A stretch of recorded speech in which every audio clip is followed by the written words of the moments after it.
Let us study some of the scientific reason. Halogens are colored. What is the reason? Halogens are colored because halogens have unpaired electron which absorbs different quanta of radiation. Outer unpaired electron gets excited and goes to the higher energy level. Let us study the same with a diagram. You can see here we have an outer unpaired electron. This outer unpaired electron absorbs the quanta of energy and goes to the higher or excited state, from ground state to excited state. Then this excited electron radiate energy and come back to the ground state. This energy which is radiated falls into the visible region, and that is why we can see these halogens colored. Going up we can understand that energy increases. While returning to the ground state, electron radiates energy in the visible region, so halogens are actually colored. Now we should study about the next reason. From chlorine to bromine to iodine, bond dissociation enthalpy decreases. That means going down the group, bond dissociation enthalpy decreases. But the bond dissociation enthalpy of chlorine is more than fluorine. What is the reason?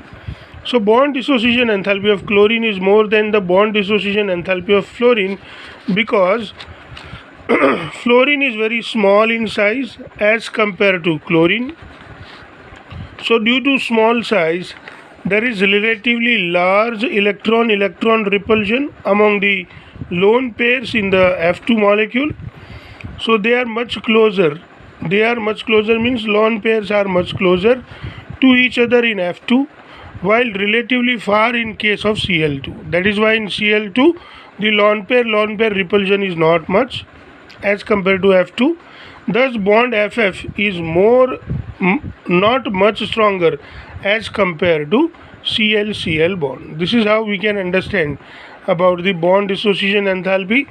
As bond is not stronger, it can be easily broken, and that is why the energy released is less, or energy required is less, and that is how the bond dissociation enthalpy of fluorine, being weak bond, is less as compared to the bond dissociation enthalpy of chlorine because of the stronger bond between chlorine and chlorine.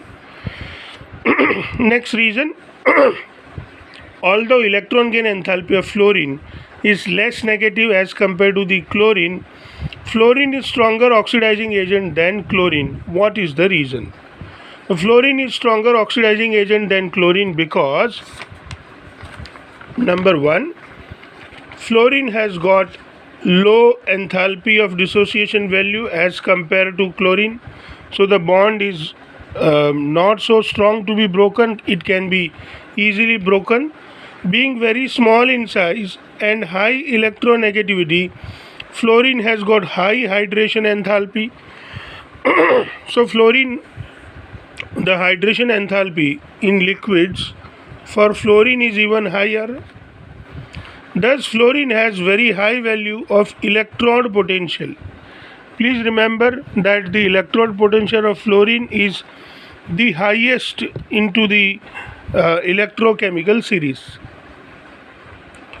and this electrode potential value represents its oxidizing property, thus which represents its high oxidizing power. And this is how, as a consequences, what happens, fluorine oxidizes water to oxygen. You can see that fluorine, which is having the oxidation state 0, reacts with water where oxygen is -2 oxidation state. It turns 4H plus, hydrogen become +1 only or remains +1 only, but fluorine from 0 it turns -1, so it is reduced, whereas oxygen from -2 it turns into O2 0, and here water is oxidized to O2. But remember that chlorine and bromine cannot convert water into oxygen. That means they cannot oxidize water to oxygen, but they disproportionate and cannot reduce water to oxygen. So if you have X is equal to Cl and Br,